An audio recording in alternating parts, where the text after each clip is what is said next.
Aparat kepolisian Resor Polres Pelabuhan Tanjung Perak, Surabaya membekuk sebanyak 21 pengedar narkotika, psikotropika, dan bahan adiktif berbahaya lainnya narkoba sepanjang bulan Februari. Kepala Satuan Reserse Narkoba Kasat Reskoba Polres Tanjung Perak, Surabaya, Ajun Komisaris Polisi AKP Ahmad Hussein, saat konferensi pers Jumat 8 Maret menyebut puluhan pengedar tersebut telah ditetapkan sebagai tersangka. Dari tangan tersangka, polisi mengamankan barang bukti narkotika jenis sabu seberat 48,96 gram, pil ekstasi sebanyak 199 butir, dan pil koplo sebanyak 27.620 butir.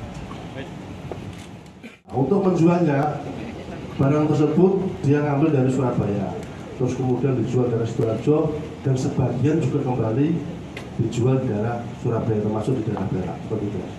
Polisi masih mengembangkan penyelidikan, di antaranya telah mengantongi beberapa identitas pemasok narkoba yang diperoleh oleh sebagian tersangka. Sementara beberapa tersangka lainnya mengaku tidak kenal dengan pemasoknya, karena mereka mendapatkan barang haram itu dari tempat yang telah ditentukan tanpa bertemu tatap muka dengan pemasoknya. Dari Surabaya, Jawa Timur, Hanif Nasrullah, Kantor Berita Antara mewartakan.